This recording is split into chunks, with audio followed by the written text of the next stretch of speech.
ਬਾਬਿਆਂ ਕੋਲ ਟੁਰ ਜੋ ਤਵੀਤਾਂ ਧਾਖਿਆਂ ਵਾਲਿਆਂ ਕੋਲ ਤੁਸੀਂ ਜਾ ਕੇ ਵੇਖ ਲਓ, ਉੱਥੇ ਅਕਸਰ ਲੋਕ ਯਾਨੀ ਕਿ 70% ਲੋਕ ਕਿਸੇ ਵਾਸਤੇ ਜਾਦੂ ਕਰਾਉਣ ਗਏ ਹੁੰਦੇ ਨੇ, ਤਵੀਤ ਕਰਾਉਣ ਗਏ ਹੁੰਦੇ ਨੇ, ਉਹਦੇ ਵਾਸਤੇ ਮੰਤਰ ਕਰਾਉਣ ਗਏ ਹੁੰਦੇ ਨੇ ਕਿ ਅਸਾਂ ਉਹਦਾ ਬੁਰਾ ਬੀਜਣਾ, ਸਾਡਾ ਭਲਾ ਹੋਵੇ ਨਾ ਹੋਵੇ, ਉਹਦਾ ਬੁਰਾ ਹੋਵੇ। ਕਿਉਂ ਉਹਦਾ ਬੁਰਾ ਹੋਵੇ? ਕਿਉਂਕਿ ਉਹ ਖੁਸ਼ ਵਸਦਾ ਪਿਆ। ਉਹ ਕਿਉਂ ਖੁਸ਼ ਵਸਦਾ ਪਿਆ? ਇਹ ਸਾਨੂੰ ਤਕਲੀਫ ਹੈ, ਇਹ ਸਾਨੂੰ ਦਰਦ ਹੈ ਕਿ ਉਹ ਖੁਸ਼ ਕਿਉਂ ਵਸਦਾ ਪਿਆ। ਅਸੀਂ ਖੁਸ਼ ਹੋਈਏ ਨਾ ਹੋਈਏ, ਉਹ ਖੁਸ਼ ਨਹੀਂ ਰਹਿਣਾ ਚਾਹੀਦਾ।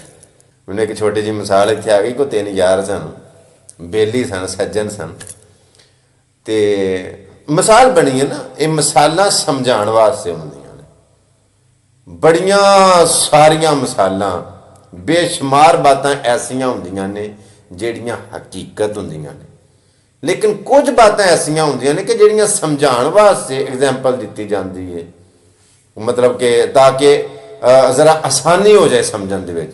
ਮਿਸਾਲ ਹੈ, 3 ਦੋਸਤ ਸਨ,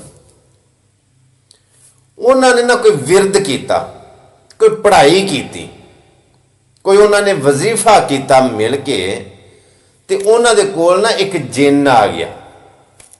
ਉਹਨਾਂ ਦੇ ਕੋਲ ਇੱਕ ਜਿੰਨ ਆ ਗਿਆ। ਕਈਆਂ ਜਗ੍ਹਾ ਤੇ ਮੈਂ ਉਹ ਸੁਣਿਆ ਪੜਿਆ ਕਹਿੰਦੇ ਉਹਨਾਂ ਕੋਲ ਫਰਿਸ਼ਤਾ ਆ ਗਿਆ। ਚਲੋ ਜਿਵੇਂ ਵੀ ਜੋ ਵੀ ਆ ਗਿਆ।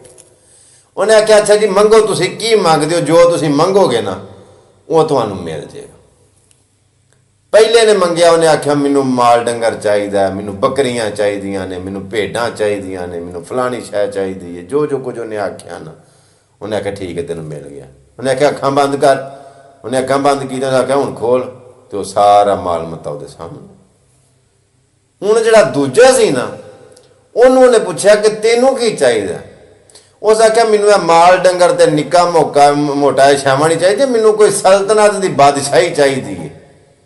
ਉਹਨੇ ਆਖਿਆ ਠੀਕ ਹੈ, ਅੱਖਾਂ ਬੰਦ ਕਰ ਦੇ। ਅੱਖਾਂ ਕੇ ਬੰਦ ਕਰਕੇ ਦੁਬਾਰਾ ਖੋਲ, ਤੇ ਤੂੰ ਇੱਥੇ ਹਾਕਮ ਹੋਵੇਂਗਾ, ਸਰਦਾਰ ਹੋਵੇਂਗਾ। ਉਹਨੇ ਆਖਿਆ ਠੀਕ ਹੈ। ਉਹ ਦੋਵਾਂ ਦੀਆਂ ਮੁਰਾਦਾਂ ਪੂਰੀਆਂ ਹੋ ਗਈਆਂ। ਤੀਜੇ ਨੂੰ ਉਹਨੇ ਪੁੱਛਿਆ, ਆਖਿਆ ਹਾਂ ਤੈਨੂੰ ਕੀ ਚਾਹੀਦਾ? ਉਹਦਾ ਆਖਿਆ ਮੈਨੂੰ ਕੱਖ ਨਹੀਂ ਚਾਹੀਦਾ, ਜੋ ਇਹਨਾਂ ਨੂੰ ਦਿੱਤਾ ਇਹਨਾਂ ਕੋਲ ਖੋਲ ਹੈ। ਤੇਰਾ ਬੇੜਾ ਕਰਕੇ ਇਹ ਜਿਹੜੇ 3rd ਪਰਸਨ ਹੁੰਦੇ ਨੇ ਨਾ, ਇਹ ਜਿਹੜੀ ਤੀਜੀ ਪਾਰਟੀ ਹੁੰਦੀ ਹੈ, ਉਹ ਆਂਦੇ ਨੇ ਸਾਨੂੰ ਕੱਖ ਵੀ ਨਾ ਲੱਭੇ, ਬਸ ਜਿਨ੍ਹਾਂ ਨੂੰ ਲੱਭਿਆ ਨਾ ਇਹਨਾਂ ਕੋਲੋਂ ਖੋਲਾ। ਸਾਨੂੰ ਹੋਰ ਕੋਈ, ਸਾਨੂੰ ਸਕੂਨ ਬਸ ਇਸੇ ਗੱਲ ਦੇ ਵਿੱਚ ਕਿ ਜਿਨ੍ਹਾਂ ਨੂੰ ਲੱਭਿਆ ਨਾ ਇਹਨਾਂ ਕੋਲੋਂ ਵਾਪਸ ਖੋਲ। ਇਸ ਵਾਸਤੇ ਕੁਝ ਵੰਡਣ ਵਾਲੇ ਬਣੋ, ਕੁਝ ਦੇਣ ਵਾਲੇ ਬਣੋ, ਖੋਣ ਵਾਲੇ ਨਾ ਬਣੋ। ਹਸਦ ਜਿਹੜਾ ਹੈ, ਇਹ ਹਸਦ ਜ਼ਿਮਰੇ ਦੇ ਵਿੱਚ ਹੀ ਆਉਂਦਾ ਨਾ। ਬਾਬਾ ਜੀ ਨੇ ਬੜੀ ਸੋਹਣੀ ਗੱਲ ਕੀਤੀ, ਮੈਂ ਆਪਣੀ ਗੱਲ ਮੁਕਾਉਣਾ ਚਾਹੁੰਦਾ। ਫਰਮਾਉਂਦੇ ਨੇ ਕਿ ਜਿਹੜਾ ਬੰਦਾ ਵੀ ਅੱਲਾਹ ਪਾਕ ਦੀ ਜ਼ਾਤ ਨੇ ਜੋ ਜੋ ਤਕਸੀਮ ਕੀਤਾ ਨਾ, ਉਹਦੇ ਨਾਲ ਇਖਤਲਾਫ ਰੱਖਦਾ ਹੈ ਨਾ, ਉਹੀ ਬੰਦਾ ਹਸਦ ਕਰਦਾ ਹੈ। ਯਾਨੀ ਕਿ ਅੱਲਾਹ ਨੇ ਜਿਹਨੂੰ ਜਿਹਨੂੰ ਜੋ ਜੋ ਕੁਝ ਦਿੱਤਾ ਹੈ, ਅੱਲਾਹ ਦੀ ਤਕਸੀਮ ਦੇ ਨਾਲ ਇਖਤਲਾਫ ਕਰਨਾ ਹੀ ਹਸਦ ਹੁੰਦਾ ਹੈ। ਅੱਲਾਹ ਪਾਕ ਦੀ ਜ਼ਾਤ ਕੋਲੋਂ ਦੁਆ ਮੰਗਨੇ ਆ ਕਿ ਰੱਬੇ ਕਾਇਨਾਤ ਮੈਨੂੰ ਵੀ, ਤੁਹਾਨੂੰ ਵੀ, ਸਾਨੂੰ ਸਾਰਿਆਂ ਦੇ ਹਾਸਦਾਂ ਦੇ ਹਸਦ ਤੇ ਸ਼ਰੀਰਾਂ ਦੀ ਸ਼ਰ ਤੋਂ ਮਹਿਫੂਜ਼ ਰੱਖੇ।